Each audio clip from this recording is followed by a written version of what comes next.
Hey everyone, it's Ben Thompson with the Tinnitus Relief Podcast, and we're back with Tamara to discuss her tinnitus journey. We recorded another podcast about 6 months ago, and since then, Tamara has some updates for us. Tamara developed bothersome tinnitus just over a year ago and has been working with an audiologist on our team at Treble Health with sound therapy and the one-on-one expert care. So part of what we want to showcase is different types of tinnitus and the journey over time, some real in the moment shares of what is it like to be 1 year into managing this challenging condition, what have you learned over time, etc. So Tamara, with that in mind, tell us, just zooming out for those who haven't watched any of the previous podcasts with you, Yeah. where did you start with this condition and what has happened over these 6 and now 12-month checkpoints of getting help? I first developed tinnitus in March of 2022. I had a head trauma, and about a month after I hit my head, I started getting some ringing in my ears. And when I went to an ENT, I found out that it was tinnitus. At first, it was, there's not much we can do. There's no cure for it. Over time, you'll get better. You will get used to it. And I think about 6 weeks in, I found Treble Health and I started working with an audiologist, doing some cognitive behavioral therapy as well as some targeted sound therapy. And it's been just about over a year now. And even though I'm not at my end goal, I'm not fully habituated yet, I'm in a much different place than I was when I first started. And the first podcast we recorded, you had mentioned things like using sound therapy provided some immediate relief. Mm-hmm. It helped get over the edge of dealing with the Mm-hmm. intensity of it a bit, even though you still have the condition. So we'll talk about realistic progress given Yeah. certain factors and all of this. But that video has about 60,000 views, so it's really resonated with the community here. Why do you think that is? I don't know. I guess for myself, when I'm watching the videos, what I want is to see something that resonates with me in terms of what I'm going through. Maybe something that that person says is familiar or, makes me feel like, man, I'm not the only one going through this. So I don't know really what it was, but I think that when you're going through something like this, you want to be heard, you want to be seen, you want to feel like people understand what it is that you're feeling on a day-to-day basis. Because unless you have it, you just cannot know. So, I'm really happy that the video did well, and that people watched it so many times. If we even help one person, I'm happy with that. So, whatever it is, I hope we can keep doing it. All right, so let's talk now about your story. In the first month or two, what was going on, and talk us through the different stages of your process of what you've experienced since when this started. And then for those who have watched the last episode, we'll also get into in the last 6 months, how have things progressed or changed for you? Okay. The beginning is really, really difficult because you're kind of in this fight or flight. You hear this ringing, and for everybody, it's different. For me, I would categorize it at a 9 or a 10 out of 10. It was as if somebody was screaming at the top of their lungs in my ears. I was hunched over, I was crying, I couldn't eat, I couldn't get out of bed. It was that bad. And in the beginning, it was kind of just like, do whatever you can do to take the edge off. And I found a couple of videos on YouTube. When I would play them in my headphones, it would kind of just take the edge off enough that I could gather myself. And then when I started working with Treble Health, it kind of fed into that same idea. So once I started with my audiologist, we kind of worked through the emotional side of it. So once you can figure out how to kind of pick yourself up and gather yourself enough that you can take the information that they're giving you, that's kind of step one. Once you get over that fight or flight, once you get over the fear of the unknown about what's going to happen and what your future is going to look like, then you can kind of start doing the work.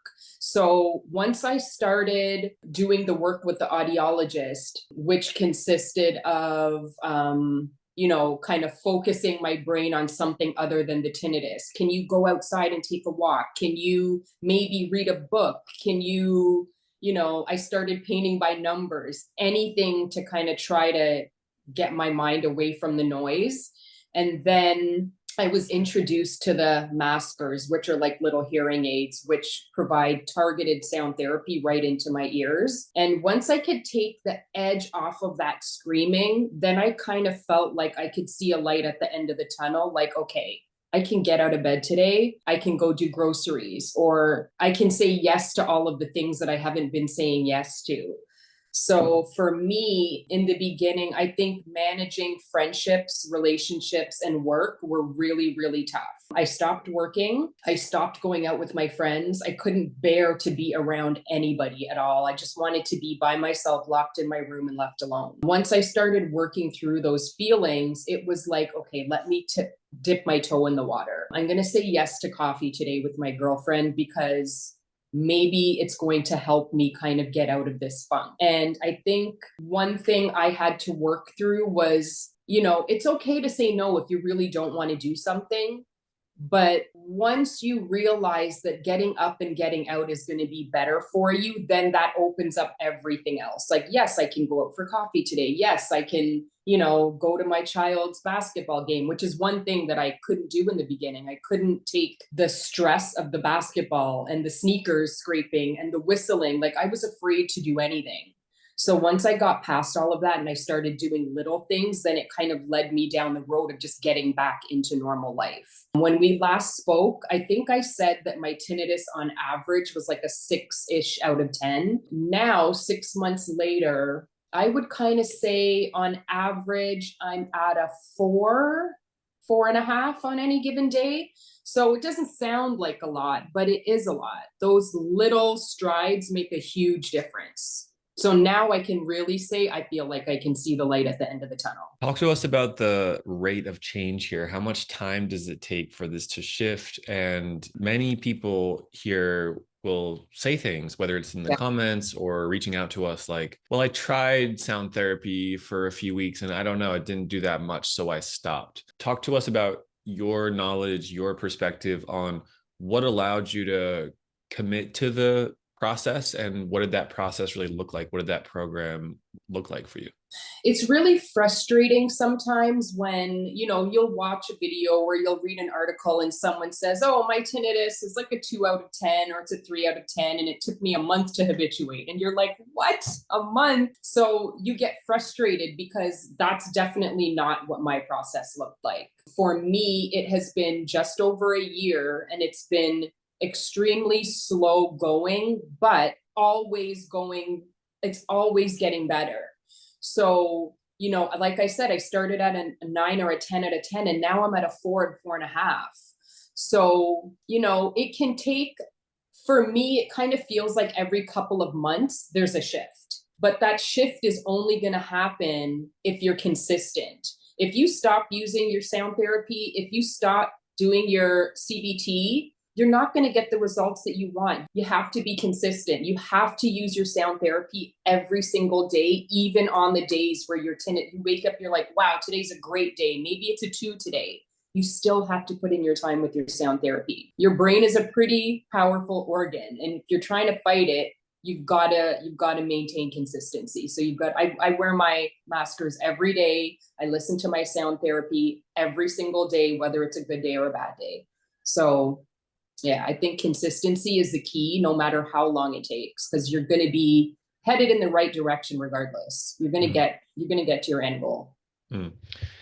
And tell us about the day-to-day of your habits or your schedule. How do you incorporate protocol of sound therapy or different mental reactions, different behaviors? What does your daily schedule look like? And maybe discuss how that might be applicable to the majority of others. The first thing I do when I wake up before I even get out of bed is I pull up like a morning meditation just to kind of get my mind right. No matter what my tinnitus is doing. I listen to meditation every single morning just so that I'm getting out of bed on an even keel. Once I do my morning meditation, I mean, I'm a mom, I'm a wife. There's tons of things that we have to do every day. I have to get up, I have to get my kids to school, I got to do breakfast and lunches and all that kind of stuff. I'm lucky in that I don't have to go to work right now. So when I'm done getting the kids out of the house, I come home.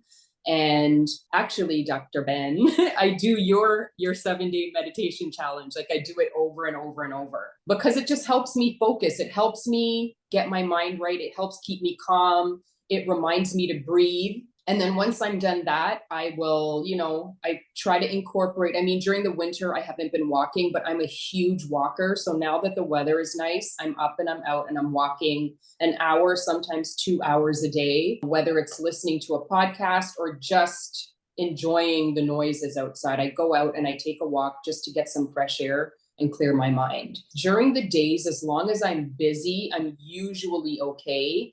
My tinnitus sometimes can still feel, there are days where it does still feel unmanageable. And on those days, sound therapy is key. I have to have my sound therapy in at least to take the edge off of it so that I can continue doing what I'm doing. Even sleeping with it. If you have to sleep with your sound therapy and do it, if it's going to help you get a good night's sleep. For me, that is the hardest part of my day is falling asleep. Once I'm asleep, I'm okay. But falling asleep is really difficult for me. So the same way that I do my meditation in the morning, before I go to bed, I make sure to put my phone away at least an hour to an hour and a half before I'm going to sleep. And I do a nighttime meditation as well as a nighttime breathing activity. So those are my constants is meditation, breathing, and walking. Love that. It's very tactical. I think sometimes we need to share the daily practices, the tactics, because first step is to understand there is hope. There are things you can do. There is a way to reduce and improve tinnitus over time. You've addressed something important is that many listeners in our community here have very difficult tinnitus, and they may not experience, significant reductions in a matter of days or weeks. But your story and our knowledge in the community says that's okay. That does not mean this won't work for you. That does not mean there's not help out there. Stick with it and understand the science here that we know the full treatment window here is often between 6 and 18 months. And that's not rare for this to extend over a year of working on these methods and seeing slow, gradual shifts. What are your thoughts on just mentally preparing for this ultra marathon? And maybe at the beginning, we were in more of a sprint mentality of, I need to try pills, herbal supplements, anything quick that's going to get rid of this. How did you shift over time to more of this ultra marathon perspective? I mean, the shift in perspective happens because you have no choice. The tinnitus is there, so you have to adjust to it. And working with my audiologist, Dr. Tracy, who's awesome, by the way, shout out to Dr. Tracy. I think for me, she was one of the biggest keys because when I was going through those moments where I felt like, am I doing something wrong? Why is this taking so long? I'm doing everything that you're telling me. There's days when I don't feel relief or I feel like I take 2 steps forward and another step backwards. Tracy would always remind me that where I'm at is perfectly normal, that I'm heading in the right direction. And, everything that she said to me happened. She's like, if you just keep doing these things, it is going to decrease, and it would. And then there would be times where I would go through a spike, and we kind of like to reframe that and say fluctuation because spike seems to have like a negative connotation. So anytime I would go through a fluctuation and it would be 3, 4, 5 days, where it was really bad. And I'm like, oh my gosh, what am I doing wrong? Is it my fault? You go through this emotional turmoil. And you're like, is it really going to go away? Is it going to stay like this? Is it going to come down? And inevitably it breaks.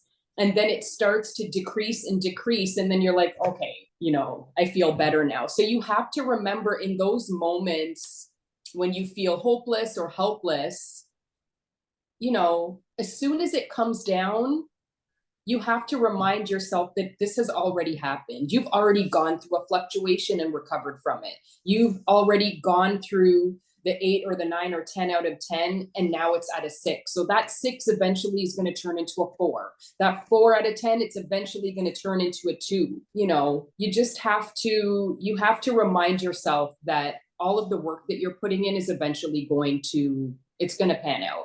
Love that. Let's get tactical again on sound therapy, because many individuals will hear us talking and they will say, oh yeah, I'm doing sound therapy as well. I have YouTube playing. And we say, there's different degrees of sound therapy, its effectiveness, what technologies are you using to play the sounds, as well as which sounds are being played. So how would you describe your experience using sound therapy with some simple free apps or YouTube videos, and then with the technologies, with the physical devices that you ended up using, to someone who's new to this? How would you explain that? In the beginning, I was, whatever I could get. I would go on YouTube and I would just put in tinnitus relief, and all of these videos would come up. And you kind of just try to find one that works for you.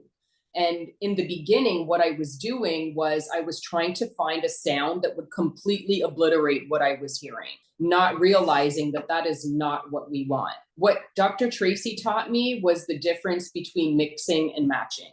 Or masking, I should say, mixing and masking. What we want to do is we want to mix. So I have my treble maskers. They look like little hearing aids. They are directly into my ear and they play pink noise. So you want to have the level of the noise playing, but you still want to be able to hear your tinnitus. You want your brain to acknowledge both. So you don't want to have a sound playing that is completely covering the noise.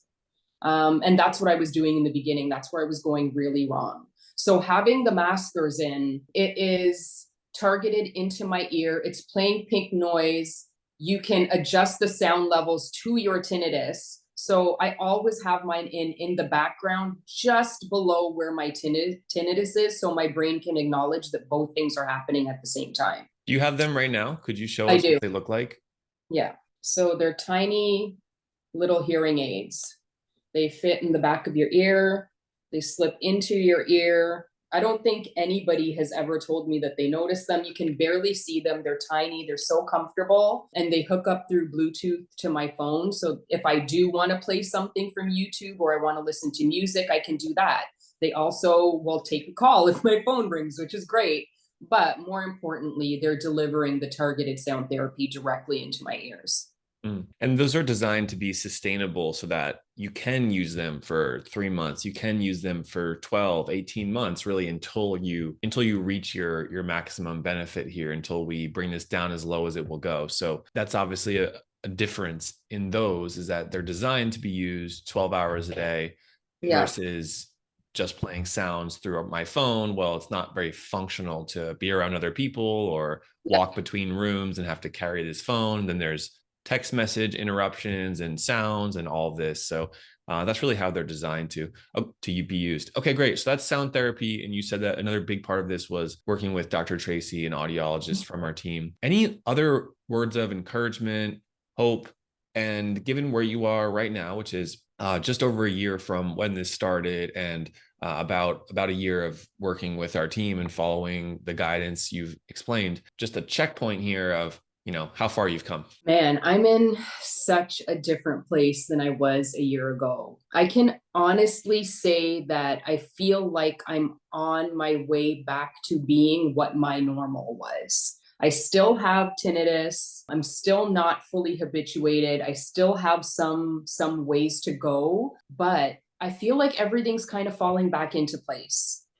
So, my advice would just be, man, just try to hold on, try to have some faith, get help, because it sounds like a simple thing. It sounds like, do some meditation, do some yoga, go take a walk, listen to some sounds. But if you don't have somebody who is knowledgeable, I think it's going to take you a much longer time to habituate. Had I not found Treble Health, I don't think I would have been in the place that I'm in now.